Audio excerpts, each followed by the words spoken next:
Baik, Assalamualaikum warahmatullahi wabarakatuh. Waalaikumsalam warahmatullahi wabarakatuh. Waalaikumsalam warahmatullahi wabarakatuh. Innal hamdalillah nahmaduhu wa nasta'inuhu wa nastaghfiruh wa na'udzu bihi min syururi anfusina wa min sayyiati a'malina. May yahdihillahu fala mudilla lahu wa may yudlilhu fala hadiya lahu. Asyhadu an la ilaha illallah wahdahu la syarika lahu wa asyhadu anna Muhammadan 'abduhu wa rasuluh. بلغ الرسالة وأدى الأمانة ونصح الأمة وكشف الغمة وجاهد في سبيله حتى أتاه اليقين صلى اللهم عليه وعلى آله وأصحابه وأزواجه وأتباعه الذين آمنوا ولم يلبسوا إيمانهم بظلم أولئك لهم الأمن وهم مهتدون رب اشرح لي صدري ويسر لي أمري واحلل عقدة من لساني يفقهوا قولي أما بعد Ikhwah dan akhwat, ikhwati wa akhwati fiddin fillah rahimakumullah, muslimin dan muslimat, mukminin dan mukminat, saudara-saudaraku yang mulia di mana saja Anda berada. Jumpa lagi dengan kami Irham Amal Tamagola dalam melanjutkan kajian tadabbur Al-Quran kita, masih tentang judul yang kemarin, dan ini adalah episode ketiga yaitu part 3-nya dengan judul apa tuh? Pengingkaran eksistensi ilahiyah, konsepsi langit versus konsepsi bumi. Kita hari ini masih melanjutkan itu, yang ketiga. Nggak tahu nih nanti 3 bisa selesai apa mungkin nanti kita akan masuk lagi ke part 4-nya, episode keempatnya, karena memang kajian ini panjang. Baik, kita lanjut. Kemarin ikhwah sekalian, kita sudah sampai pada menguak ya ke belakang itu konsepsi bumi ya, terutama konsepsi bumi. Kita banyak menguak konsepsi bumi yang digawangi oleh iblis terlaknat, alias orang barat bilang Lucifer ya, Lucifer.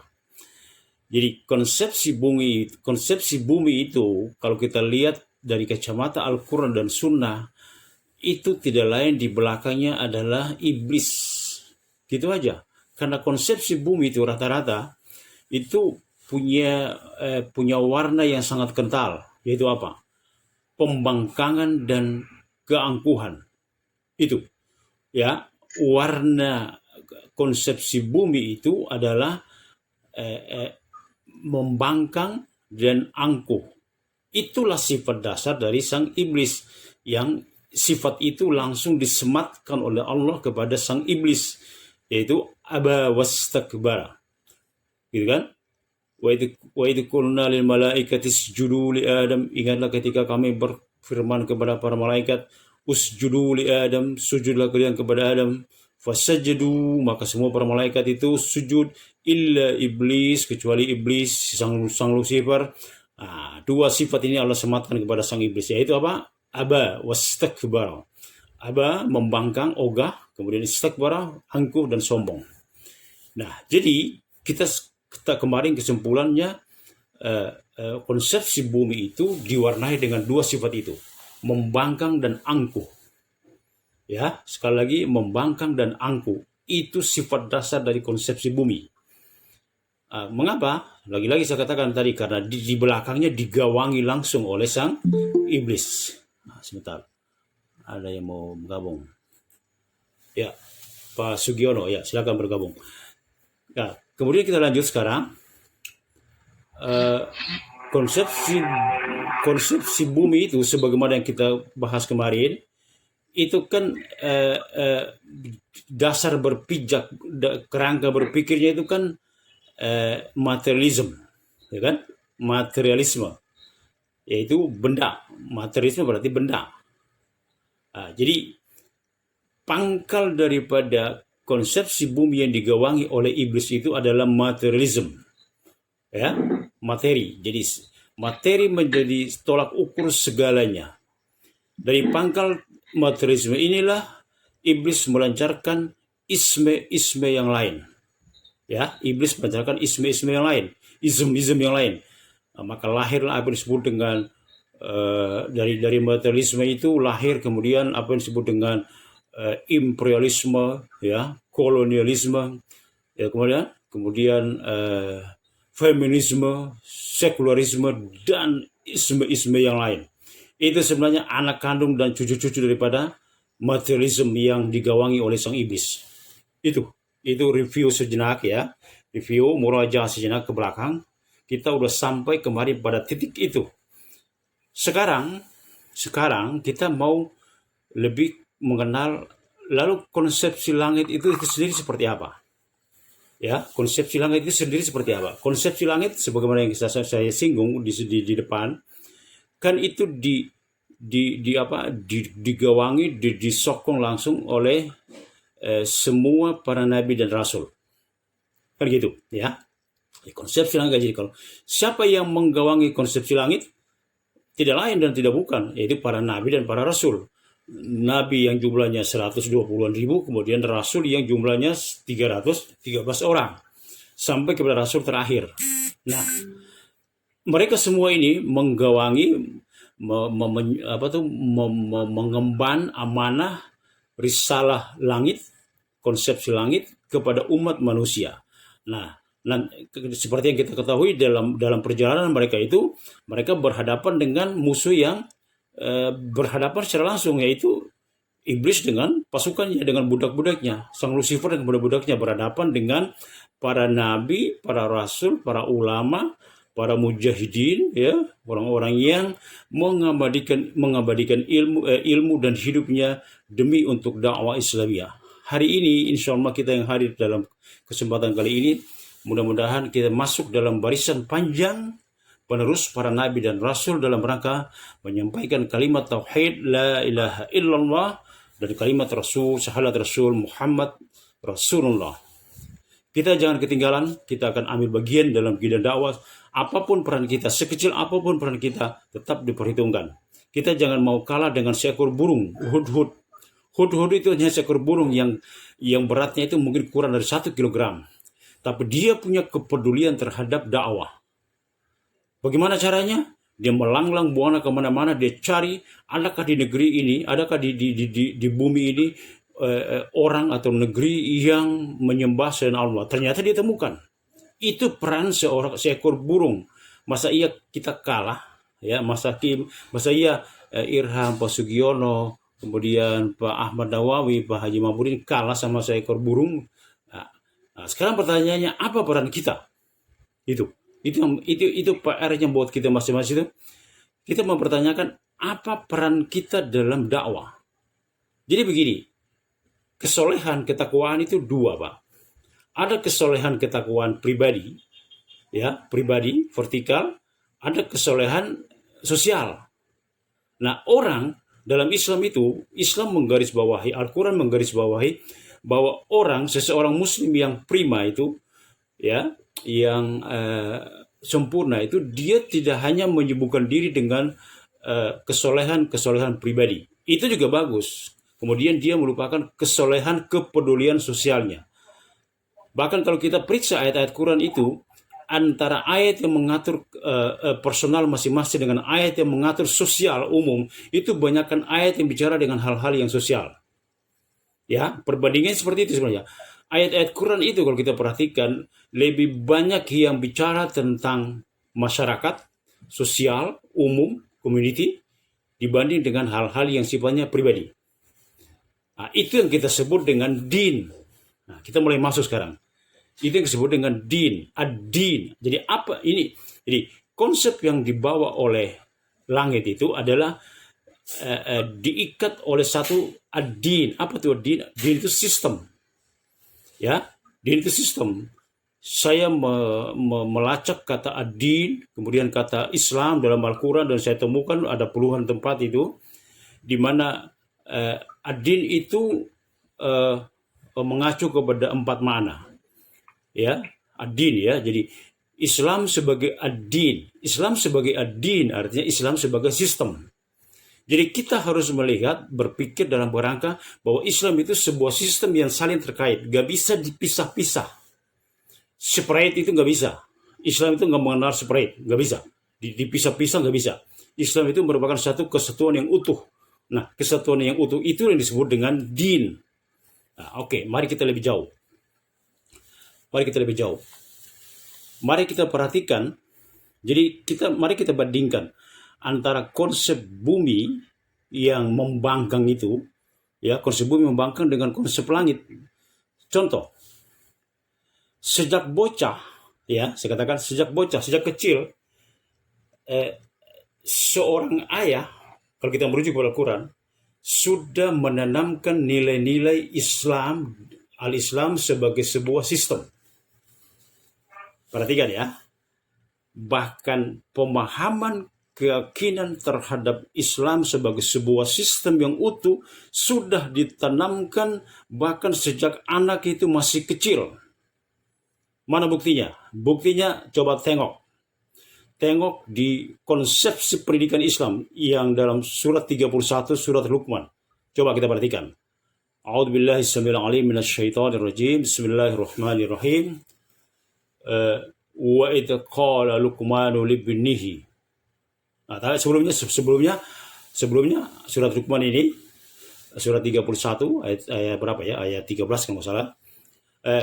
Allah membuka percakapan. Allah memperkenalkan seorang tokoh yang namanya Luqman Al-Hakim.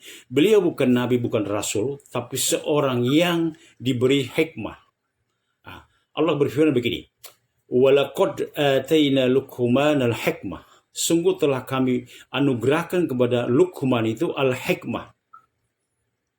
Oke? Walaqad ataina Luqman al-hikmah anishkur li wali walidayk. Jadi hikmah itu, apa itu hikmah? Di dalam ayat yang lain, wa may yu'til hikmah may yasha wa may yu'tal hikmah faqad utiya khairan katsira. Itu dalam ayat yang lain. Allah memberikan hikmah, pengetahuan hikmah itu kepada siapa yang Dia kehendaki. Wa may yu'tal hikmah, siapa saja yang Allah beri hikmah, faqad utiya khairan katsira. Sungguh dia telah diberikan oleh dengan khairan, kebajikan yang banyak. Itu tentang hikmah. Jadi apa itu hikmah? Oke, hikmah itu adalah pemahaman atau ilmu yang didapat oleh seseorang, yang diperoleh oleh seseorang secara langsung dari Allah karena kedekatan dan kesolehan dan kezuhudan dia dengan Allah. Dia selalu connect dengan Allah, maka Allah beri dia ilmu secara langsung tanpa melalui proses belajar. Kalau kita sekarang ini, ya, kita lagi sekarang pokoknya ini, majelis online ini kan belajarnya resmi. Oke, belajarnya resmi. Ini juga bagian dari hikmah, tapi sebentar. Tapi kalau hikmah itu orang yang Allah beri ilmu, pengetahuan, pemahaman, ya, pemahaman yang sangat dalam, tanpa orang itu melalui proses belajar formal. Jadi dia tidak harus profesor, tidak. Hikmah itu Allah berikan kepada siapa saja yang mau mendekat kepada Dia. Dan pintu Allah itu selalu terbuka. Kapan dan dimanapun selalu terbuka. Bagi siapa saja yang mendekat kepada Dia. Nah, kedekatan yang terus dibangun dan dipupuk itu akan menghasilkan sebuah nilai tambah bagi orang tersebut. Nah, itu disebut dengan hikmah. Jadi, Luqman itu Allah beri dia hikmah. Nah, kita lanjut. Yang menarik adalah pondasi pendidikan pertama yang ditanamkan oleh Luqman kepada anaknya itu pondasinya adalah tauhid. Kita lihat. Wa idh qala Luqmanu libnihi, dan ingatlah ketika Luqman berkata kepada anaknya, putranya, ya bunayya la tusyrik billah, wahai anakku, kamu jangan sekali-kali sekutukan Allah. Inna syirka, jangan berbuat syirik, karena sungguh syirik itu adalah zulmun, perbuatan zalim, perbuatan zulum, aniaya, azim yang maha besar. Kita perhatikan. Anak sekecil itu belum diajarin sholat. Tapi kepada anak yang belum diajari sholat itu, Luqman sudah menanamkan nilai-nilai ad-din. Ya, nilai-nilai ad-din. Apa itu? Wahai anakku, kamu jaga langkah kamu, jangan sekali-kali melakukan kesyirikan. Sekarang kalau orang bicara syirik hubungannya apa dengan kehidupan dunia. Syirik nanti di akhirat. Semua yang pelanggaran syirik itu akan dimintai pertanggungjawaban. Jadi dari sini saja anak si kecil itu oleh Luqman Al-Hakim sudah ditanamkan bahwa anakku, agama yang kamu jalani ini sebuah sistem yang saling terkait loh. Apa yang Anda lakukan, apa yang kamu lakukan wahai anakku, itu nanti berimplikasi, berakibat terhadap nasibmu di akhirat. Nah, ketika Luqman mengingatkan anaknya bahwa apa yang kamu lakukan di dunia, berupa kemusyrikan dan hal-hal yang lain, itu implikasinya kamu akan dapat di akhirat. Berarti kan Luqman mengajarkan kepada anaknya bahwa antara dunia dan akhirat adalah sebuah sistem. Begitu saudaraku. Sebuah sistem yang saling terkait. Orang nggak bisa membatasi agama itu hanya di ruang-ruang private, ruang-ruang tempat ibadah. Udah agama cukup sampai di masjid saja, di musola saja. Keluar dari masjid, keluar dari musola, agama selesai. Oh, itu pandangan sekularisme. Ya, jadi kalau orang membatasi agama hanya di ruang-ruang private, ruang-ruang pribadi, kemudian agama tidak boleh muncul dalam ruang-ruang, dalam lingkup-lingkup umum, itu cara pandang sekularisme. Sekularisme itu adalah pandangan yang memisahkan dunia dari agama. Itu sekularisme. Bicara sekularisme, siapa lagi di belakang sekularisme? Coba jawab, saudaraku, coba. Ya, bayangkan berusaha menjauhkan manusia, hamba-hamba Allah ini dari agama. Itulah sekularisme. Nah, kalau makhluk yang kerjanya pengen orang jauh dari Allah itu siapa? Kalau bukan iblis lah. Nah, itulah yang saya katakan konsepsi bumi itu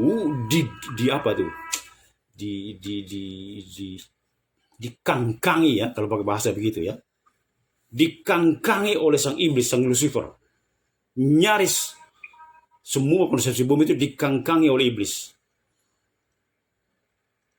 Masa coba para nabi dan para rasul yang begitu banyak berusaha mengembalikan, berusaha membimbing manusia ke jalan Allah, yaitu tauhid, memperkenalkan mereka kepada Allah yang maha segalanya. Sementara ada pihak lain yang berusaha menjegal dan menyimpangkan manusia dari jalan yang benar. Apa bukan iblis itu, Pak? Gimana Pak Putu? Setuju nggak kalau semua usaha yang berusaha menyimpangkan seseorang atau sekelompok orang dari jalan yang benar, maka itu adalah iblis? Ayo agree? Pak Putu? Atau Pak Nawawi? Setuju? Apa Anda setuju dengan statement saya ini? Semua usaha yang berusaha menjauhkan orang dari jalan Allah, maka dia adalah iblis. Setuju nggak? Ya. Gitu Pak. Kita harus berani ngomong yang to the point, lugas, ya, biar dakwah ini nggak basa-basi, ya, sekaligus ya, sekali lagi, biar dakwah ini tidak basa-basi. Kalau dakwah basa-basi itu percuma, karena kita nggak tahu umur kita ini besok lusa udah dipanggil sama Allah, kita nggak tahu. Jadi janganlah hanya sekedar pencitraan. Oh, selesai itu. Tutup buku pencitraan. Islam ini jelas, ya, jalannya benar, lurus, petunjuknya jelas, buku induknya ada, kiblatnya ada, nabinya ada, rasulnya ada, tujuannya ada, jelas. Nah, semua kejelasan ini yang disebut dengan ad-din. Ya, semua kejelasan ini disebut dengan ad-din. Jadi sistem. Nah, bayangkan ad-din sebagai sebuah sistem di mana apa yang dilakukan di dunia akan berhubungan dengan nasib di akhirat sebagai sebuah sistem yang tidak mungkin bisa dipisahkan. Lalu orang-orang sekarang bisa teriak, jangan fanatik, kemudian jangan terlalu bicara agama. Udah bicara agama di tempat-tempat ibadah aja. Agama nggak boleh masuk kepada ruang-ruang publik, ranah-ranah publik nggak boleh. Itu cara pandang apa? Itu keislamannya dipertanyakan. Paling tidak pemahaman dia terhadap Islam itu dipertanyakan kalau orang seperti itu. Kita di kajian yang serius, katakanlah begitu ya. Jadi kita memang bukan kajian-kajian asal aja, enggak. Kita stop lah dengan semua asal-asal dan pencitraan itu. Mari yang lebih serius. Oke.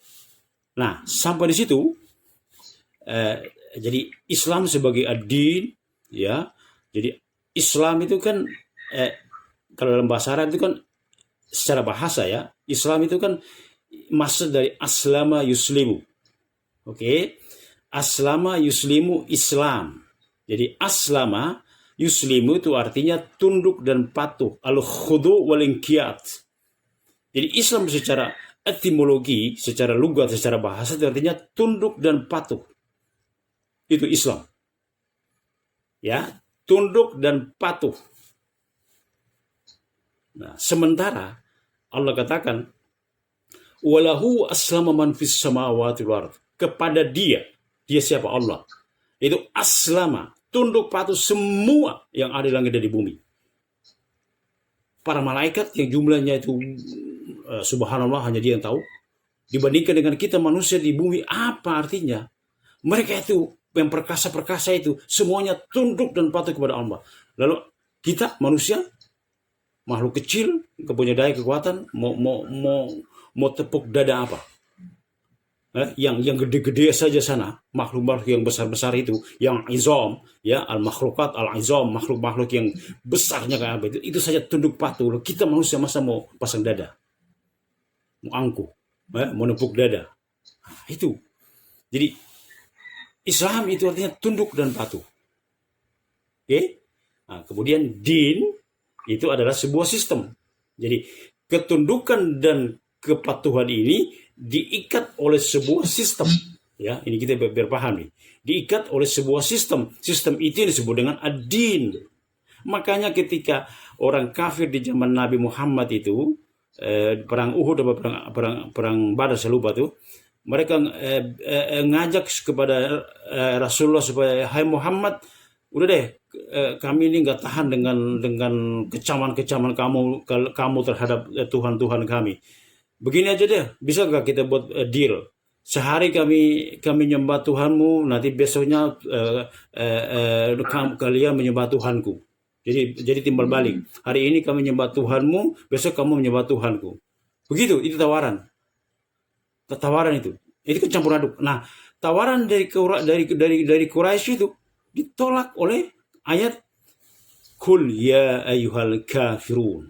Tuh, katakan hai orang-orang kafir, la a'budu ma ta'budun. Aku tidak akan menyembah apa yang kalian sembah. La a'budu ma ta'budun wala antum a'biduna ma'abud. Kalian juga tidak menjadi penyembah apa yang aku sembah. Wala ana 'abidu ma'abadtum, dan aku bukan penyembah apa yang kalian sembah. Wala antum 'abiduna ma'abud, dan juga kalian bukan penyembah apa yang aku sembah. Lakum dinukum, perhatikan katanya. Lakum dinukum, bagi kalian din. Itu Pak. Jadi apa terjemahan si din sana? Sistem, pola hidup, gaya hidup, pola pikir, pola langkah, itu semuanya disebut dengan din. Ya, stylenya itu, way of life-nya itu din. Jadi bagi kalian ya udah gaya hidup kalian yang campur aduk itu antara kemusyrikan dengan tauhid dicampur aduk dengan mengumbar hawa nafsu, penyembahan berhala segala macam, itulah din kalian. Lakum dinukum waliya, dan aku sendiri punya din. Gitu loh. Aku sendiri punya din, punya sistem. Sistemku ini, kata Muhammad, perintah Allah kepada Muhammad, sistemku ini, dinku ini tidak tidak mengizinkan aku untuk toleransi dengan hal-hal yang kalian ajak. Gak mungkin. Sistemku ini adalah sistem yang lurus. Gak mungkin dicampur aduk. Nah, itu penolakan yang jelas. Jadi din itu tadi saya katakan udah diajarkan sejak anak masih kecil. Anak disadarkan oleh Luqman tadi bahwa apa yang kamu lakukan wahai anakku nanti akan kamu pertanggungjawabkan. Nah, ketika bilang pertanggungjawabkan itu kan berarti sistem. Apa yang kita lakukan sekarang ada balasannya. Itu kan berarti sebuah sistem. Gak bisa itu dipisah. Gak bisa orang bilang, oh ini urusan dunia, ini urusan akhirat. Memisahkan urusan dunia dan akhirat itulah sekuler. Dan sekuler di belakangnya adalah sang iblis. Makanya Islam dalam surat Al-Baqarah ayat 208, Al-Baqarah 208, ya ayyuhalladzina amanu, wahai orang-orang beriman, udkhulu fis-silmi kafah. Begitu kan? Udkhulu fis-silmi kafah. Masuklah kalian kepada silm Islam kafah. Kafah itu totalitas. Mengapa disebut total? Karena Islam itu terdiri dari sub-subsistem. Saya ulangi ya kalimat saya. Mengapa ayat ini memerintahkan kita untuk masuk Islam secara total? Karena Islam itu terdiri dari ajaran-ajaran, ya. Ada sub, kan namanya sistem, berarti ada sub-subsistemnya. Ya, sub-subsistemnya ini harus semuanya dijalankan. Orang nggak boleh mengedepankan satu sisi saja kemudian mengabaikan sisi yang lain. Itu rusak sistem itu, ya, rusak sistem itu. Jadi yang namanya sistem dia saling terkait. Jadi sebuah sistem besar terdiri dari sub-subsistem, di mana sub-subsistem tadi saling terkait membentuk sebuah sistem yang utuh, yang itu tidak bisa berjalan tanpa keterkaitan tadi. Nah, makanya Islam katakan, udkhulu fis-silmi kafah, masuklah kalian kepada Islam secara totalitas dengan menjalankan semua sub-sub tadi. Sekali lagi ya, orang tidak boleh hanya mengandalkan satu sub, seperti tadi saya contohkan. Orang tidak bisa dalam Islam itu, Pak, orang tidak bisa hanya mengandalkan kesolehan pribadi. Orang kesolehan pribadi, oke? Dia hanya bina kesolehan pribadi, sementara dia cuek dengan sekitar. Itu tidak bisa. Mengapa tidak bisa? Mari kita rujuk ayatnya umpamanya. Ara'aital ladzi yukadzibu bid-din. Coba, Pak. Apa artinya, Pak? Ada yang bisa terjemahkan? Surat Al-Ma'un. Ara'aital ladzi yukadzibu bid-din. Monggo, ada yang terjemahin? Wahai orang-orang yang mendustakan agama. Ara'aita, tidakkah engkau Muhammad melihat orang-orang yang yukadzibu bid-din, mendustakan agama? Perhatikan, ada kata ad-din. Ya, perhatikan ada kata din. Orang yang mendustakan ad-din. Tahukah kamu ciri-cirinya? Nah, lalu sebut cirinya. Fadzalika, yang seperti itu, fadzalika alladzi yad'ul yatim, menghardik anak yatim. Wala yahuddu ala ta'amil miskin. Kemudian dia tidak menganjurkan, tidak punya kepedulian sosial kepada orang-orang miskin, orang-orang yang papa. Apa ya? Fadzalika alladzi yad'ul yatim wala yahuddu ala ta'amil miskin. Fawailul lil musallin. Tuh. Jadi tahukah kamu orang yang mendustakan agama? Orang yang mendustakan agama bukan berarti menolak. Bukan berarti mendustakan agama itu takdzibuddin, itu menurut surat Al-Kafirun itu mendustakan agama itu bukan berarti saya nggak percaya kepada Allah, saya nggak percaya kepada Muhammad. Tidak. Orang percaya kepada Allah, percaya kepada Muhammad, tapi pada saat yang sama dia menghardik anak yatim dan dia tidak punya kepedulian sosial, maka dia disebut yukadzibu bid-din. Itu poinnya. Oke? Nah, berarti orang nggak bisa berpuas diri dengan kesolehan pribadi. Dia harus punya kepedulian. Jadi itu yang disebut dengan hablum minallah dan hablum minannas. Hablum minallah itu vertikal yang naik ke atas, hubungan kita pribadi. Tapi hablum minannas itulah horizontal. Betul ya? Terbalik saya. Yang horizontal yang kemana, Pak Putu? Yang horizontal yang ke atas apa yang ke kiri kanan? Vertikal ke atas, Sob. Lupa saya. Yang vertikal itu yang ke atas apa yang ke kiri kanan? Garis vertikal itu loh, Pak.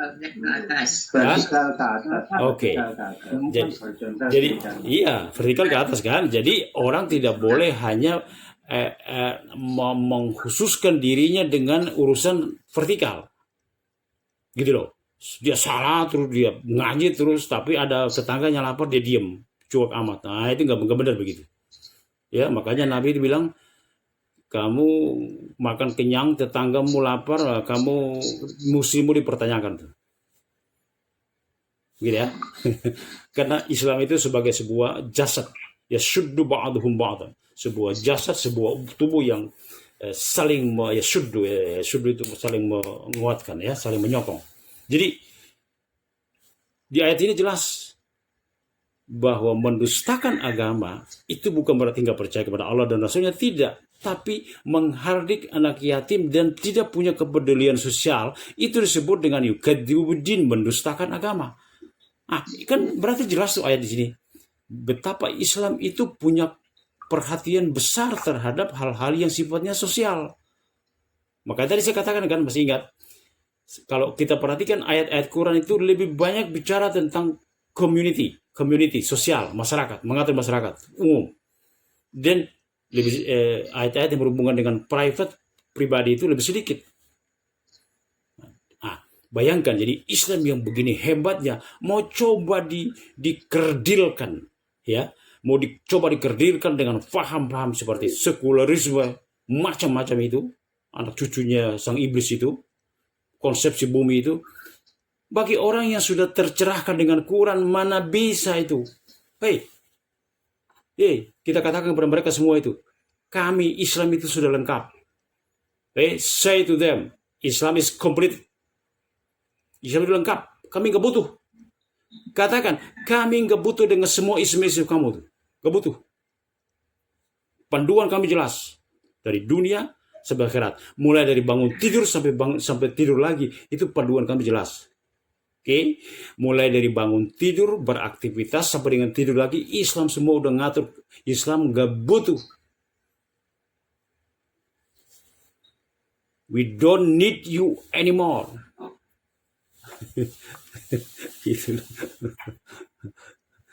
We don't need you at all, gitu ya. Ya, begitu ya Pak Dewa ya. Pak Putu ya. Ya. Absolutely right. Absolutely right. Yeah, absolutely right. We don't need you. Go to hell. Yeah, go to hell. Go to hell with your ism. Okay, Pak Putu? So, we can say, hey, go to hell with your ism. We have our own ism, and that is al-Islam, ad-din. Is that right, Mr. Dewa Putu?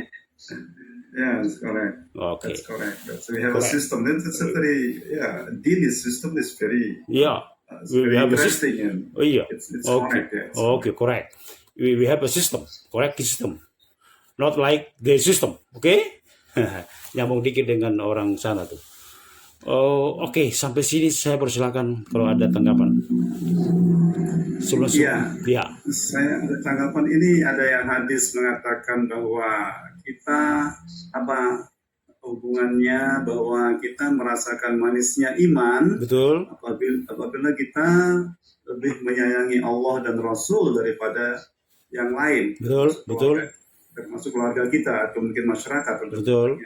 Ini bagaimana ini di sini? Jadi itu berangkat dari hadis Nabi yang berbunyi begini. Lan yu'mina ahadukum hatta takuna hawahu taban lima ji'tu bih. Itu kalau nggak salah begitu, Pak. Kalau saya nggak salah itu hadisnya begitu. La yu'minu ahadukum, tidak beriman seseorang di antara kalian hatta takuna hawahu, sampai hawa nafsunya itu tabaan lima ji'tu bihi, mengikuti kepada apa yang aku bawa. Tadi ya nih Pak Putu Dewa bukan Dewa Barata ya. Itu tanyakan, itu adalah konteksnya dalam perjalanan hidup ketika suatu saat yang sangat kritis, ketika Anda harus memilih, ketika seseorang harus memilih Allah, Rasulnya, atau istri atau anaknya. Jadi hadis itu jangan dibawa dengan pemahaman yang ekstrim, seolah-olah berarti anak sama istri itu musuh. Karena memang ayat Quran juga bilang begitu. Al-Quran bilang begini, inna min azwajikum wa auladikum, sesungguhnya di antara istri dan anak kalian itu ada yang jadi musuh. Itu kemudian jangan dipahami bahwa mereka adalah musuh kita, lawan kita. Enggak, maksudnya dalam episode kritis kehidupan kita itu ada satu saat di mana kita disuruh memilih Allah dan Rasulnya atau memilih istri dan anak. Contoh, dalam konteks perang, bayangkan ya, seruan perang, maju perang, kita ini Pak, bunuh-bunuhan nih Pak, lagi seru-serunya, kemudian kaum laki-laki menyambut dengan sami'na wa ta'na, kami mendengar dan kami taat. Tiba-tiba istri dan anak merengek, jangan Pak, Bapak kalau pergi nanti kami jadi yatim, nanti saya jadi janda. Begitu Pak. Udah di sini aja, senang-senang aja di rumah kita, keluarga utuh, makan orang makan, yang penting ngumpul. Begitu kan kata orang Jawa. makan orang makan, yang penting ngumpul. Gak usah lah itu perang-perang itu. Nanti aku jadi janda, nanti anakmu gak punya bapak. Konteks seperti itu Pak Putu, hadis tadi berlaku. Jadi episode ketika orang harus memilih Allah Rasulnya atau anak atau apa sajalah, keluarga apa sajalah, partai bisa juga, ya kan, ya warna segala macam itu. Oke, jelas Pak Putu? Dan sekarang kan terjadi ini lebih lebih cenderung misalnya tinggal di rumah daripada ke masjid. Nah, ini kan juga sesuatu hal yang pilihan juga ya. Betul. Yang mana ini betul-betul pilihan yang betul-betul ya, kalau saya bilang 50-50 atau apa gitu. Nah, kecenderungannya orang memang lebih tinggal di rumah karena ya rayuan keluarga ya. Jadi gini Pak, kalau contoh itu diangkat, orang yang seperti itu, pertama kita harus pahami dulu, dia tidak keluar dari wilayah iman. Itu dulu ya Pak ya. Dia tidak kemudian gara-gara dia nggak masuk, kemudian dia jadi munafik, jadi kafir, tidak, sama sekali tidak. Hanya dia dikecam oleh Rasulullah. Dan dia melewatkan kesempatan emas, karena orang ke masjid itu kan langkahnya dihitung, khutbatan itu langkah di belakang dihitung, ya dihitung. Itu kan penghapus dosa dan mengangkat derajat. Nah dia kehilangan itu, ya makanya Nabi katakan bilang yang gak jamaah itu maunya saya bakar rumah mereka, kan begitu, ya. Jadi cuman kita harus pahami. Kadang-kadang juga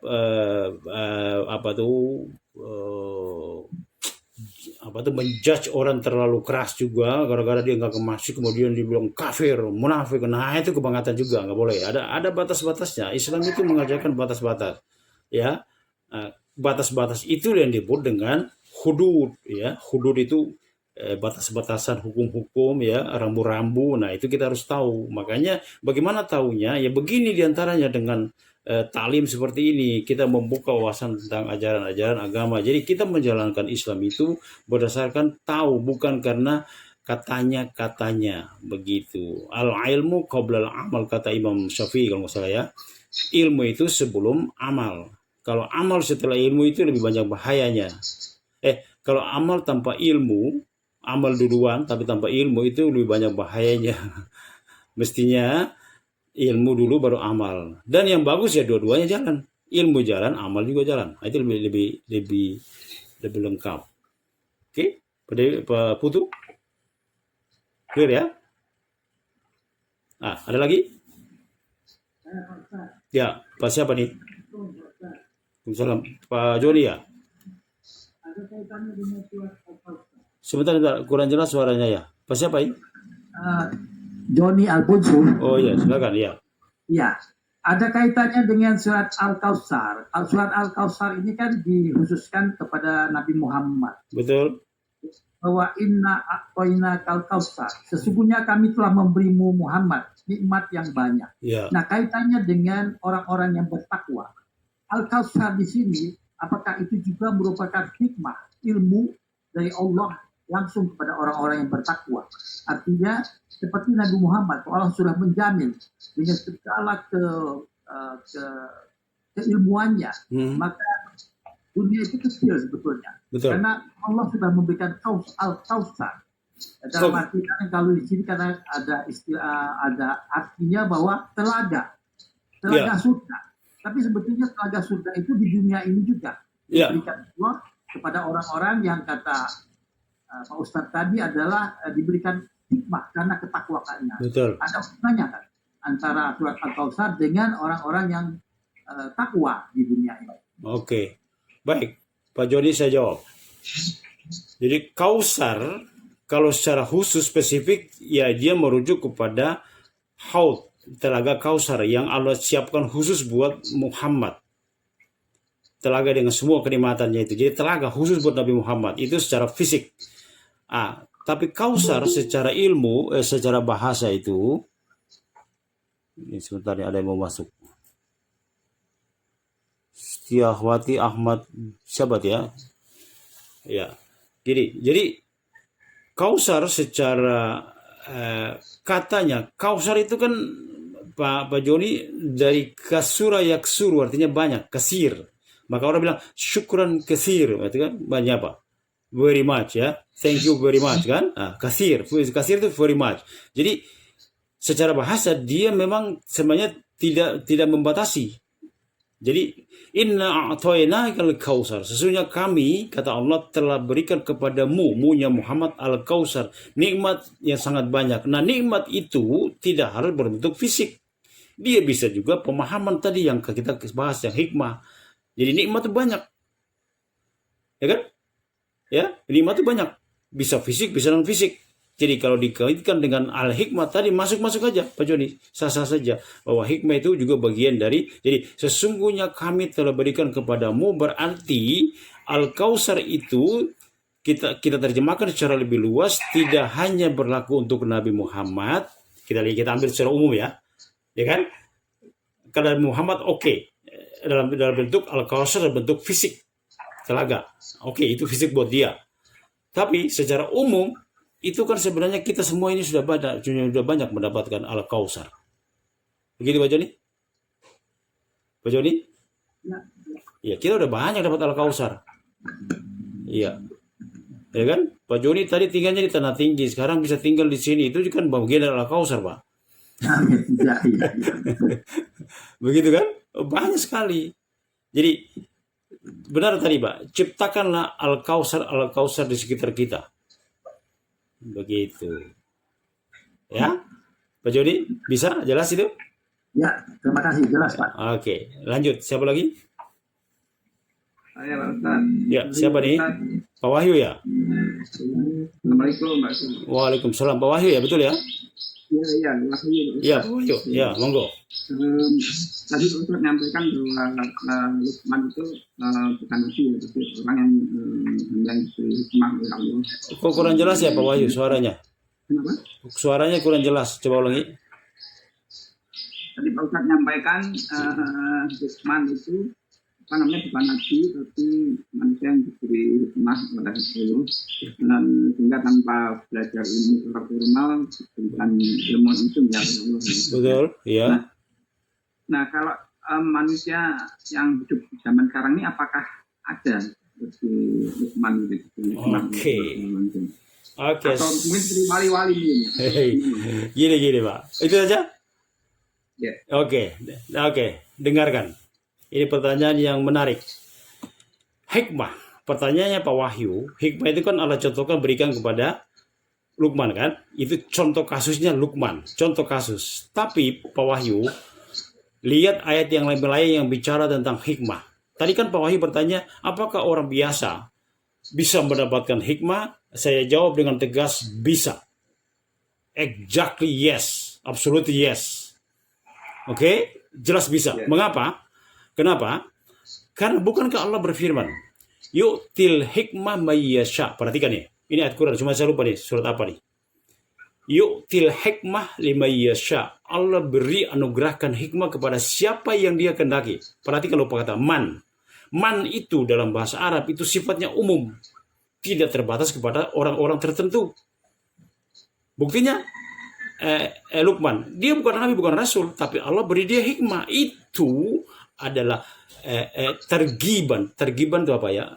Motivasi buat saya, buat Pak Wahyu dan yang lain, agar ayo perbaiki hubunganmu dengan langit sehingga Anda pun dapat kesempatan untuk meraih hikmah. Begitu. Jadi dia tidak khusus kepada orang per orang. Makanya Allah katakan, "Wa may yu'til hikmah, siapa saja yang diberi Allah hikmah, faqad utiya khairan katsiran, sungguh dia telah diberi dengan kebajikan yang sangat banyak." Jadi Quran menandaskan bahwa yang namanya hikmah itu pemberian yang tidak bisa dibandingkan dengan pemberian materi yang lain. Sekali lagi ya, Pak Wahyu, menurut ayat ini, Pak Wahyu namanya Pak Wahyu, dan menurut Wahyu ini, gitu kan? Jadi Pak Wahyu menurut Wahyu adalah hikmah itu pemberian Allah yang luar biasa, yang itu pemberian yang lain tidak ada apa-apanya dibandingkan dengan hikmah. Karena hikmah itu pemahaman. al-fahmu bimaqasidis syariah. Pemahaman seseorang, Allah beri pemahaman terhadap rahasia-rahasia daripada syariatnya Allah. Jadi hikmah itu ada diartikan dengan al-isobah. Nah, saya lebih luas nih ya. Hikmah itu ada mengartikan al-isobah. Al-isobah itu apa? Ketepatan. Oke. Saya lebih menukik lagi nih Pak Wahyu. Saya lebih menukik lagi. Hikmah itu adalah al-isobah. Isobah itu apa? Ketepatan. Jangan heran kalau seseorang mengatakan sesuatu akan terjadi dan sesuatu terjadi seperti yang dia omongkan. Itulah hikmah. Oke, you got it? Ya, ya. Yang tadi Anda katakan.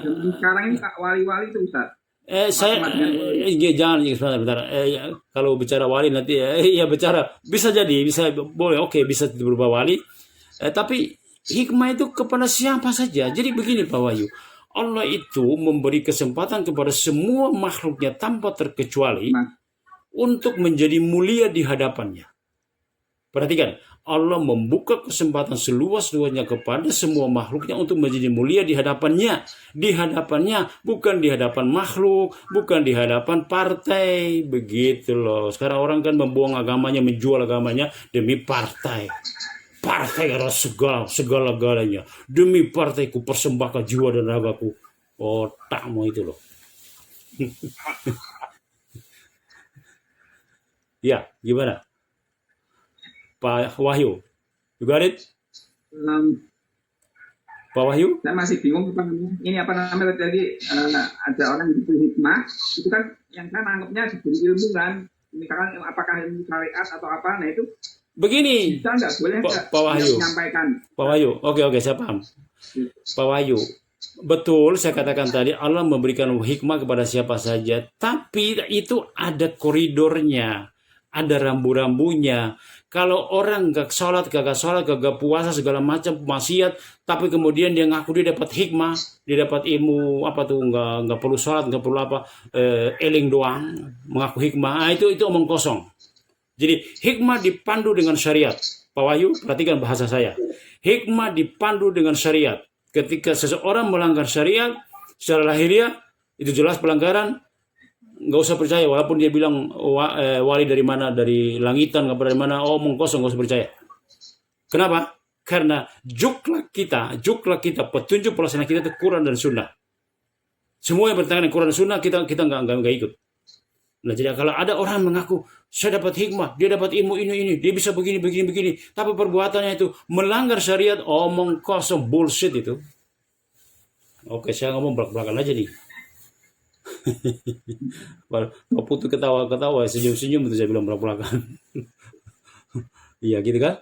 Oke, Pak Harno, sarapannya udah selesai Pak Harno? Pak Harno? Iya. Silakan, ada pertanyaan. Pak Wahyu, jelas itu? Ya. Jadi kata kuncinya Pak Wahyu, hikmah dikawal ketat oleh syariat. Ini kata kuncinya.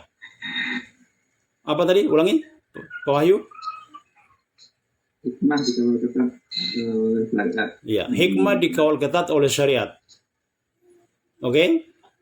Jadi jangan sampai bilang ada orang mengaku saya dapat ilmu seperti ilmunya Khidir. Jadi ilmu Khidir, jadi saya bisa bebas bunuh orang segala macam. Nggak usah bicara bullshit lah, gitu.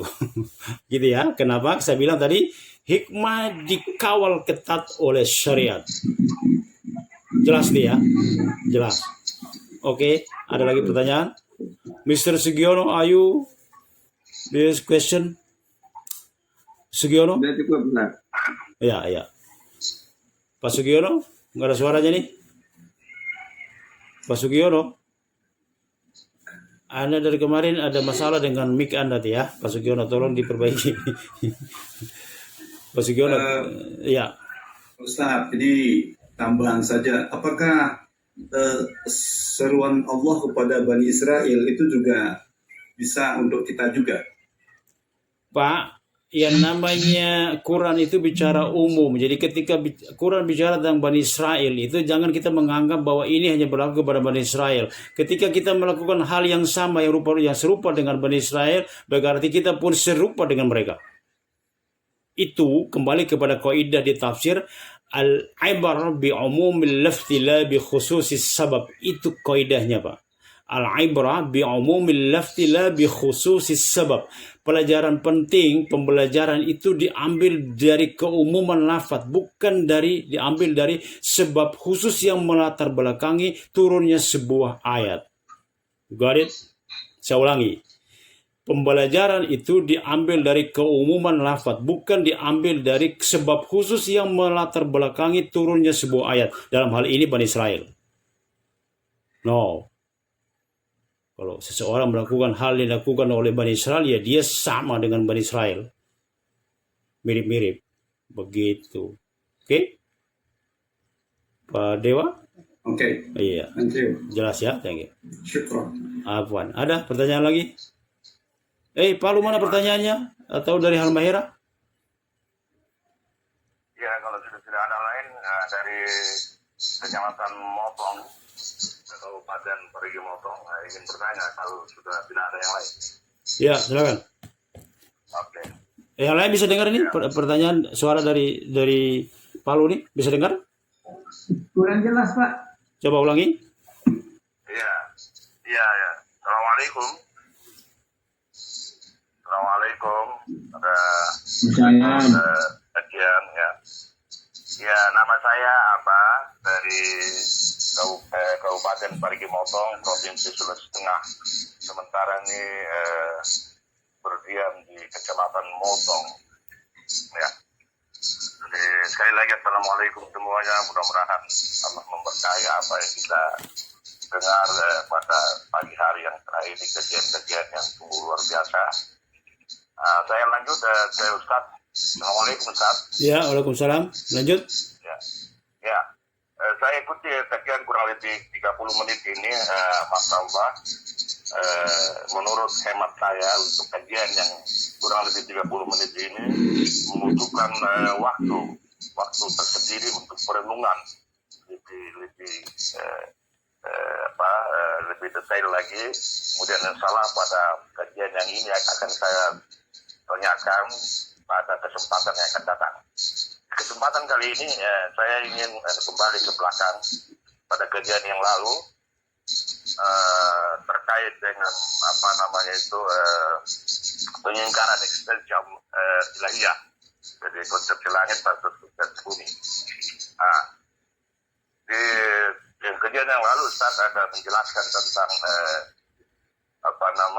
mulai dari penciptaan Adam dan seterusnya, kemudian sampai turun ke bumi. Sebelumnya itu sudah mendiami bumi ini. Terus yang saya mau tanyakan, jarak antara Nabiullah Adam dengan Nabi Nuh itu apa ada persisnya hitungan tahunnya persisnya berapa ratus tahun gitu, apa ada? Itu satu. Apa informasi dari hadis atau apa? Itu satu pertanyaan saya pertama itu. Yang kedua, menyangkut dengan penjelasan Ustaz tentang sebelum langit dan bumi, 7 lapis langit dan bumi diciptakan 50.000 tahun sebelumnya, Allah sudah persiapkan segala sarana yang bakal merupakan kehidupan umat manusia lewat Adam dan seterusnya. Yeah. Yang saya ingin tanyakan, angka 50.000 tahun. Jadi apa sama tahun dunia dengan tahun katakanlah tahun akhirat? Oke. Apa satu hari di akhirat itu sama dengan satu hari di dunia atau bagaimana? Itu yang kedua.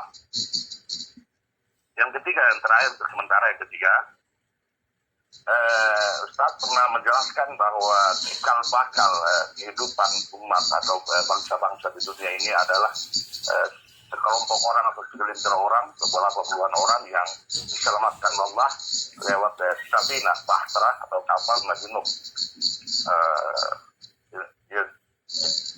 Terus yang saya ingin tanyakan di sini, apakah apakah pada saat Allah selamatkan Nabi Nuh dengan beberapa orang yang merupakan cikal bakal kehidupan bangsa-bangsa di dunia sampai pada saat ini bahkan sampai kiamat nanti, apakah ada penumpang atau ada makhluk lain Oke. yang Ya.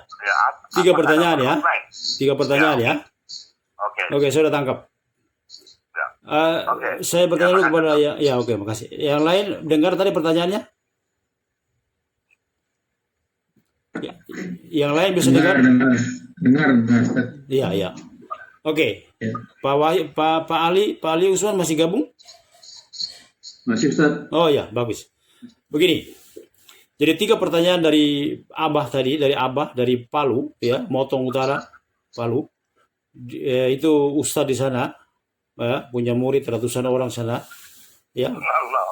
Jadi Pak Ali, kalau Pak Ali pernah ingat itu, Pak Putu juga ingat, kita kemarin ada ngirim-ngirim buku segala macam Quran. Nah ini orangnya bergabung sekarang Pak Ali ya, Pak Deo, Pak Putu, Pak Ali, Pak siapa yang sempat tahu nih, Pak Harno. Kan itu saya kemarin tuh kita ada urunan untuk Quran dan segala macam kan ya, Pak Ali ya, Pak Ali lebih tahu tuh waktu sama di Ciputat. Nah ini orangnya bergabung ya, dia juga 3 pertanyaan ya, biar tahu sekalian nih orangnya ada gitu ya, bukan tokoh tanpa wujud gitu.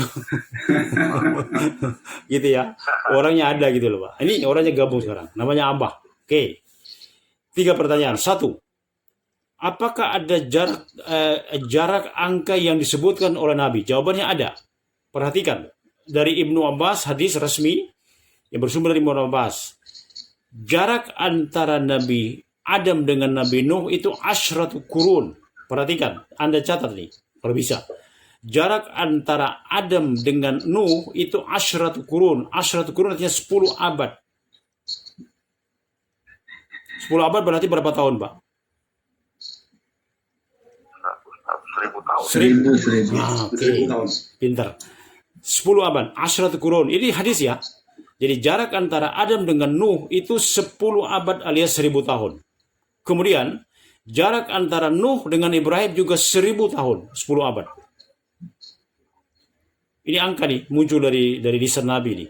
Jarak antara Nuh dengan Ibrahim juga 1000 tahun. Oke. Jarak antara Ibrahim dengan Musa 700 tahun. Enggak, mau pakai nanti kerja. Ya, jarak antara siapa tadi? Ibrahim dan Musa itu 700 tahun. Oke. Jarak antara Musa dengan Nabi Isa 1500 tahun. Anda pernah dengar ini penjelasan ini? Mengenai angka? Saya ulang ya. Jarak antara Nabi Adam dengan Nabi Nuh itu 1000 tahun, 10 abad. Jarak antara Ibrahim dengan antara Nuh dengan Ibrahim 1000 tahun.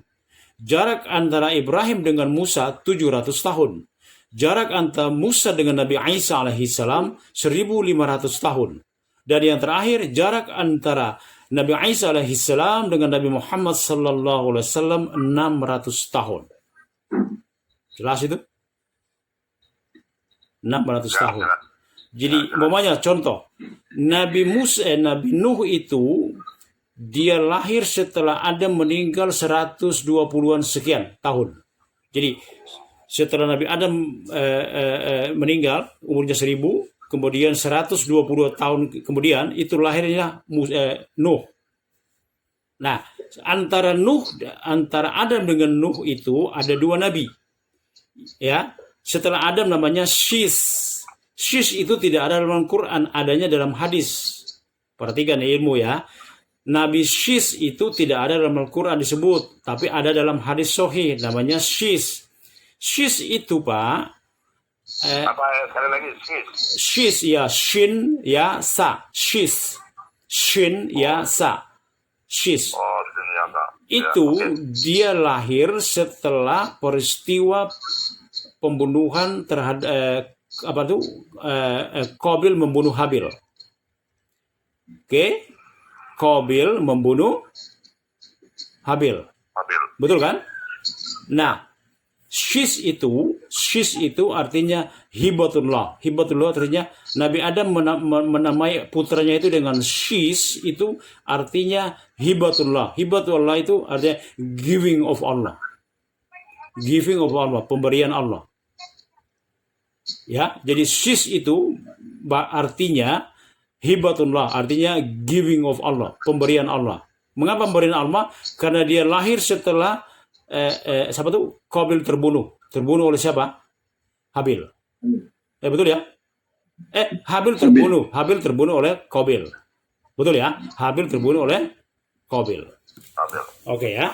Ini sejarah. Jadi Nabi Adam kemudian ada putra namanya Shis. Shis itu menggantikan Habil. Oke. Nah, kemudian nanti setelah Habil baru ada yang namanya Idris. Idris itu cucu Nabi Adam. Oke. Idris. Setelah Idris baru muncul Nuh. Berarti antara Adam dan Nuh itu ada 2 orang nabi, yaitu siapa? Shis sama Idris. Shis sama Idris. Nah, kepada Idris itulah dia diberi 50 sohifah, 50 lembaran. Jadi sohifah pertama itu, ya kalau menurut sejarah itu diberikan sohifah itu lembaran, Pak. Suhuf Ibrahim wa Musa, lembaran yang kasih kepada Nabi Musa dan Nabi Ibrahim, kan? Nah, yang pertama kali menerima sohifah itu, menurut ini keterangan ini adalah Nabi Idris, yang dia mendapatkan 50 lembaran berupa hukum-hukum Allah yang tertulis dalam sohifah. Sohifah itu lembaran. Oke, jelas itu? Ya, jelas. Ya, itu mengenai jarak. Jadi begini, ini yang menarik. Ini menarik ya. Tolong perhatikan penjelasan saya. Jadi salah satu isi daripada lembarannya Nabi Idris, kan tadi dia dikasih 50 lembaran kan, khamsuna sohifah kan, 50 lembaran kan. Nah, salah satu daripada isi daripada ajaran yang diberikan kepada Idris adalah larangan bergaul dengan kelompok orang yang menyimpang dari jalan Allah. Anda tahu siapa? Ini kan kita cerita manusia awal. Nah, di Nabi Idris itulah perintah perang pertama kali dicetuskan. Perhatikan. Perintah perang pertama kali dicetuskan di zaman Nabi Idris. Pertanyaannya, emang perang sama siapa? Bukan manusianya mereka juga, belum ada manusia lain. Perangnya kepada siapa? Perangnya, Anda tahu nggak siapa? Kepada anak cucu daripada Qabil. Gitu Pak. Ya, perangnya jadi kaum mukmin saat itu dilarang bergaul. Bahkan terjadi kontak senjata melawan anak cucu dari Qabil. Jadi Qabil ketika dia berhasil membunuh Habil, dia berjalan menyusuri daerah Suhul. Suhul itu dataran. Di situ dia mengelompok, kan dia nggak mau kan Nabi Adam itu kan punya kebijakan dari Allah, anaknya itu kan kembar kemudian disilang kan. Nah si Qabil kan nggak mau disilang. Jadi dia ngotot dengan kembarannya itu, kemudian mereka turun ke daerah dataran rendah, namanya Suhul. Nah disitulah mereka beranak pinak. Inilah jadi komunitas awal orang-orang yang menyimpang. Dan mereka inilah yang disuruh perang oleh Nabi Idris. Diperangi oleh Nabi Idris. Gitu Pak, sejarahnya. Paham ya? Apa? Ya. Itu. Ya, baik. Jadi sekali lagi, perintah perang itu di zaman Nabi Idris. Lalu pertanyaannya, emang mau perang sama siapa? Perang sama anak cucunya Qabil. Ya. Jelas ya? Oke. Sekarang kita masuk ke pertanyaan kedua. Apa tadi pertanyaan kedua? Waktu dunia di akhirat. Oh gini ya, oke. Satu hari di akhirat apa sama dengan? Jadi gini, kita harus bedakan antara orang berdiri pada mahsyar dengan orang menjalani hidup setelah pada mahsyar. Itu harus bedakan. Kalau orang berdiri di padang mahsyar itu perbandingannya satu hari di padang mahsyar itu sama dengan 50.000 tahun perhitungan kita yang biasa di bumi. Jadi ada dua ya, jangan keliru tuh. Orang berdiri di padang mahsyar, kemudian orang hidup di akhirat pasca padang mahsyar, yaitu di surga atau neraka. Oke, di surga atau neraka. Itu kan kehidupan akhirat kan. Nah, orang berdiri di padang mahsyar menunggu pengadilan itu, tahkim itu satu hari berdiri di sana sama dengan 50.000 tahun menurut perhitungan kita. Sedangkan orang hidup di surga atau di neraka itu satu hari di sana sama dengan 1.000 tahun di sini. Jelas itu, Pak Lu? Jelas ya? Perbandingan seperti itu. Oke, perbandingan seperti itu. Nah, sekarang kita masuk ke pertanyaan ketiga. Oke? Jawaban untuk pertanyaan ketiga. Pertama, siapa saja yang naik ke perahu Jariyah atau safinahnya Nabi Nuh? Allah perintahkan kepada Nabi Nuh apa tuh ayatnya ya? Wahmil fiha min az-zawjain. Jadi Nabi Nuh ya, Allah perintahkan untuk bawa hewan-hewan yang dia perlukan. Kan nanti bumi itu hancur semua, bukan hancur tenggelam. Jadi nggak ada lagi, hewan pun nggak ada. Ya, hewan bangsa kambing segala macam itu yang akar untuk kita makan itu nggak ada. Maka Nabi Nuh dia suruh fasluk fiha ya betul. Jadi bawa di perahumu itu hewan-hewan yang pasangan, mbe sama jantan sama betina, sapi jantan betina, mungkin juga onta atau yang lain, ayam ya, yang macam-macam itu. Syat itu seperti itu yang dia butuhkan. Karena itu hewan-hewan itu pun punah semua itu ketika banjir terjadi. Oke, jelas itu ya? Oke, itu penumpang berupa hewan. Nah, sekarang saya akan bahas ada penumpang gelap. Nah, ini yang seru. Ya, ada penumpang gelap. Jadi ketika Nabi Nuh dan pengikutnya itu sudah naik ke perahunya, bahteranya itu, Nabi Nuh menyaksikan ada seorang syaikhun kabiran, seorang tua yang lam ya'rifhu, tidak dia kenali. Oke? Seorang tua yang tidak dikenali. Lalu Nabi Nuh bertanya, man hamalaka, siapa yang mengajak Anda ke sini? Nabi Nuh gak kenal orang tua ini. Terus si orang tua itu menjawab, apa dia bilang? Ataitu liusiba ashabak. Aku datang wahai Nuh untuk mengambil bagian menguji ini ashabak, teman-teman kamu ini, pengikut kamu nih, yang berjumlah 79 orang. Catat itu. Menurut ulama tafsir at-Tabari kalau nggak salah itu ada di tafsir itu penjelasan yang mengikut dalam perahu itu kurang dari 179 orang, termasuk istri. Jadi Nabi Nuh itu punya istri dua, Pak. Yang istri pertama yang balelo itu, ya, yang balelo. Istri keduanya yang beriman. Nah, yang naik ke perahunya Nabi Nuh itu yang beriman, disertai dengan 3 anak mereka.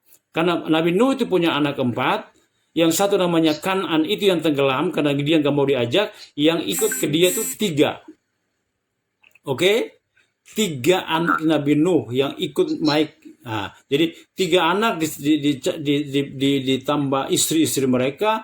Kemudian Nabi Nuh sama istrinya ditambah yang lain. Maka jumlah keseluruhannya berjumlah 79 orang. Jelas ya? 79 orang. Oke. Nah, tadi saya bilang ada penumpang gelap. Jadi Nabi Nuh nggak kenal. Lalu dia bilang, siapa yang mengajak Anda? Dia bilang, saya datang untuk menguasai hati-hati pengikutmu ini, umatmu. Jadi bilang apa? Apa kata iblis? Ternyata dia iblis gitu loh. Jadi ketika dia bilang begitu, Nabi Nuh baru sadar bahwa dia sedang berhadapan sama si iblis. Iblis itu yang pengusung konsepsi bumi itu, Pak. Iblis yang berhadapan sama Adam itu. Nabi Nuh sadar bahwa dia sedang berhadapan dengan iblis. Terus iblis bilang begini, saya datang untuk menguasai umatmu ini, pengikutmu ini. Fatakunu ajsamuhum ma'ak, wa qulubuhum ma'i. Itu kata si iblis ini. Aku datang maka fisik bersama mereka, fisik mereka bersama kamu wahai Nuh. Fisik boleh aja bersama kamu, Nuh. Wa qulubuhum ma'i, tapi hati mereka bersama aku. Jelas itu Bali sama yang lain. Orang si iblis ini bilang fisik mereka kamu kuasai, no, tapi hati mereka saya yang akan kuasai. Itu berarti apa, Pak? Iblis lagi buka kartu bahwa yang dia serang itu apa, Pak? Fisik apa hati? Hati. Karena hati ada segala pertaruhannya kan di hati. Makanya iblis bilang hati mereka bersama aku, fisik mereka bersama kamu. Lalu Nabi Nuh semakin sadar bahwa dia berhadapan dengan iblis. Lalu Nuh berkata, "Ukhruj ya aduwallah." Keluar kamu wahai musuh Allah.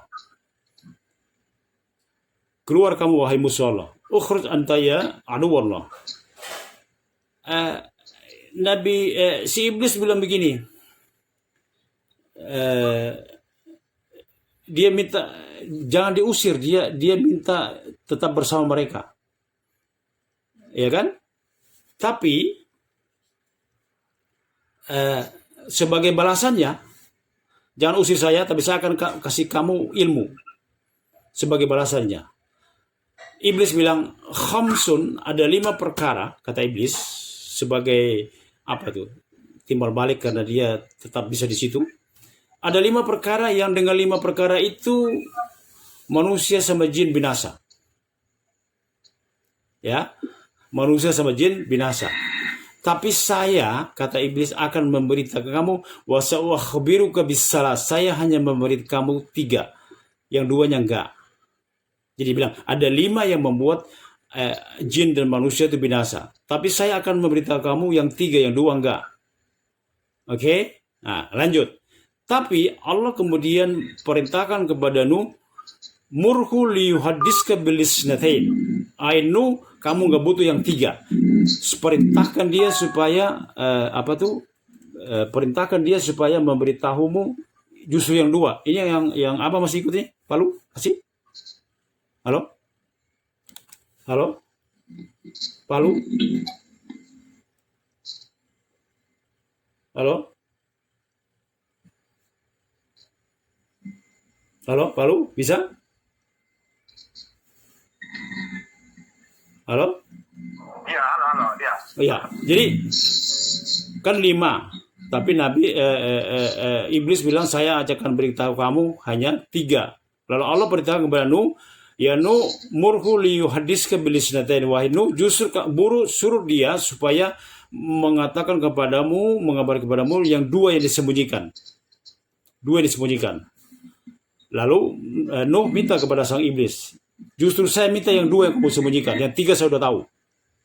Yang 2 yang kamu sembunyikan. Apa itu 2? Perhatikan ini.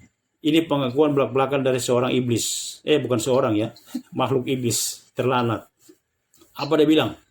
Oke. 2 ini menjadi pangkal hancurnya aku dan hancurnya bapamu. Siapa bapaknya? Siapa bapaknya?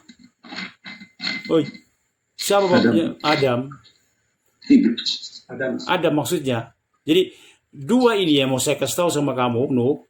Pangkal hancurnya aku, iblis, binasanya aku, dan binasanya bapamu. Oke? Nah, apa itu yang 2? 1. Kalau saya binasa, kata iblis, bil hasadi, karena saya hasad. Saya binasa karena saya hasad, saya iri kepada Adam, mengapa dia jadi khalifah anak kemarin sore bukan gua, gitu loh. Itu saya iri kepada Adam. Nah, dengan iri itu lalu muncullah takabur tadi, sombong dan membangkang, tidak mau sujud kepada Adam. Jadi pangkalnya itu iri, nanti dari iri baru kemana-mana itu. Nah, gitu. Itu salah yang melengkapi aja pokoknya. Nah, jadi iri itu membuat aku rujim tu walu'ain tu, aku dilaknat dan dirajam, terlempar dari surga. Kemudian kalau bapak kamu tahu nggak penyebabnya?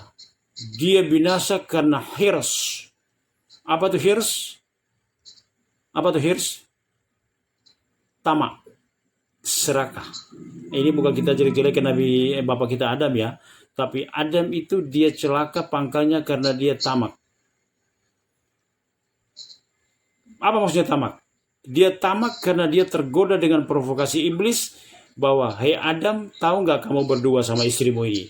Mengapa Tuhan kamu berdua itu melarang kalian berdua untuk makan buah ini, buah khuld itu, buah keabadian?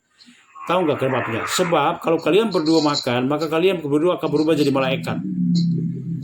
Kemudian kalian akan kekal nggak mati-mati." Jadi kan Adam sudah tahu sama Hawa bahwa nanti pada saatnya mereka mati, dipanggil.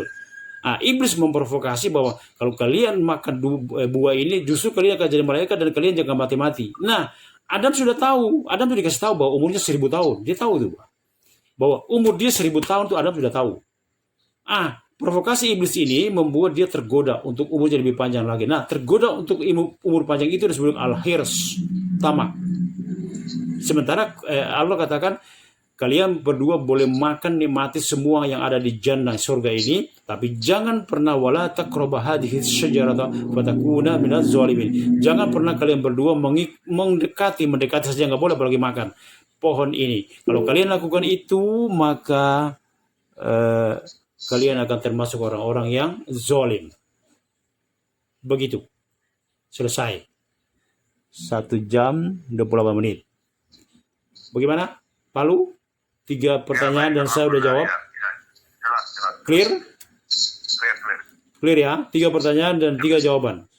Bahkan alhamdulillah saya kasih jawaban yang Anda tidak minta. Ya? Anda tidak minta pun saya kasih.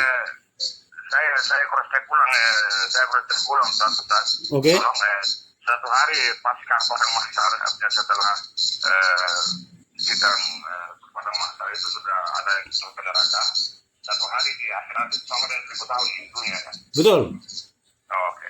Jadi 1 hari di surga atau di neraka itu sama dengan 1000 tahun perjalanan hidup kita di sini. Perhitungan kita ini loh yang kalau kita kan dibatasi dengan matahari, perhitungannya ini kan, matahari kan, terbit tenggelam. Nah itu. Jadi berarti Pak, kalau dibuat perbandingan apa adanya, kalau seseorang itu punya umur 100 tahun Pak Putu, ya Pak Harno, seorang punya umur 100 tahun. Begitu dia melek, dilahirkan, dia langsung ibadah. Kemudian dia ibadah terus sampai dengan 100 tahun, baru dia diwafatkan. Kalau mau hitung-hitungan Pak, 100 tahun itu berarti kalau dikonversi ke akhirat, berarti kalau mau hitung-hitungan, dia hanya punya jatah hidup 2 jam. Coba hitung aja Pak. Kalau orang ibadah di dunia 100 tahun, kalau mau hitung-hitungan, itu dia punya jatah hidup di surga sana itu hanya 2 jam Pak. Setelah 2 jam angkat kaki. Tapi Allah tidak begitu. Allah membalas penduduk surga itu dengan khalidina fiha, kekal di dalamnya selama-lamanya. Jadi ibadah yang 100 tahun itu baru 100 tahun. Emang kita ibadah berapa tahun? Coba. Sadar-sadar umur kita 70. Sadar baru umur 50-an. 50 ke bawah ngaco. Umpamanya begitu. Kalau yang di sini sih insya Allah sih nggak ngaco Pak. Apalagi orang Ambon tuh ale kan orang nggak ngaco kan. Nah gitu. Iya. Ini kita nih orang-orang biasanya kan umur 70. Oke. Sadar baru 20 tahun. 50 ke bawah ngaco. Umpamanya begitu ya. Umpamanya Pak. Nah, ini ada orang 100 tahun mulai dari dia melek, ngek gitu lahir, kemudian dia langsung ibadah umpamanya begitu, walau itu mustahil. Sampai dengan 100 tahun kemudian diwafatkan, kalau mau hitung-hitungan dia hanya punya jatah 2 jam. Setelah itu out. Tapi Allah tidak begitu. Allah itu melipat gandakan amal pahala kita, sehingga ibadah kita yang seuprit itu dibalas oleh Allah dengan keabadian. Al-khuld. Al-khuld, keabadian itu yang coba diprovokasi oleh iblis kepada Adam ketika dia memprovokasi mereka untuk makan buah terlarang. Karena diprovokasikan, kalian akan abadi. Salah, itu provokasi iblis. Jadi iblis itu menggoda kita bahwa dunia itu abadi. Padahal yang abadi itu di akhirat. Perhatikan nih ya pelajarannya. iblis itu, musuh kita itu, konsepsi bumi, iblis berarti konsepsi buminya iblis itu mengajarkan kita supaya dunia adalah segalanya dan tujuan kita hidup adalah dunia lagi. Sementara konsepsi langit mengajarkan yang kekal itu akhirat. Gitu. Ibadah 100 tahun dibalas dengan kekekalan. Nah, itulah. Jadi perang antara isu yang dimainkan oleh sang iblis bahwa dunia itu kekal dengan perang arus yang berbalik berhadapan dengan dia, konsepsi langit bahwa enggak, itu omong kosong, itu iblis, yang kekal itu akhirat bukan dunia. Oke? Jelas itu? Iya. Ada lagi pertanyaan? Ya. Ya, kayaknya kita cukupkan dulu ya. Ini dalam rekaman saya 1 jam 20 menit. Dalam rekaman saya rekam ini pakai HP saya, dan inilah yang akan saya upload ke YouTube. Kajian ini yang ketiga ini ya, part 3 ini saya akan upload ke YouTube dengan suara dari rekaman dari HP saya. Demikian kajian kita. Insya Allah mungkin kita cukupkan 3 episode. Hari Sabtu akan datang kita akan pindah dengan kajian topik yang lain. Bagaimana? Setuju? Kita akhiri tentang ini apa? Masih mau lanjut? Saya tanya dulu. Ya, dari Palu masih penasaran. Satu episode lagi. Masih penasaran? Iya, jadi untuk merampung dari episode pertama sampai Kalau penasaran, kalau Palu masih penasaran, berarti siapkan pertanyaan Anda untuk Sabtu depan. iya, jelas. Ya, nantang terus nih. Ya, siapkan pertanyaan Anda untuk Sabtu depan, yang itu kita akan lebih jauh lagi biar lebih jelas. Oke. Insyaallah. Oke?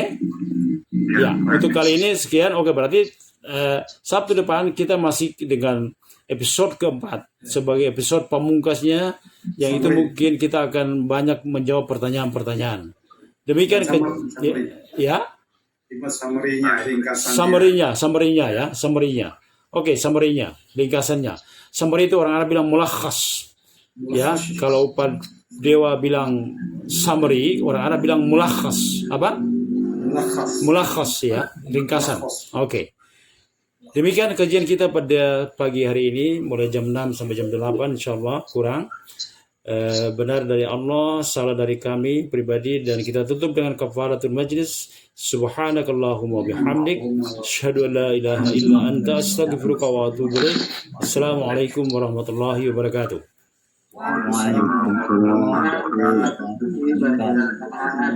Iya. Wa iya. Oke, semuanya saya pamit undur diri dari udara.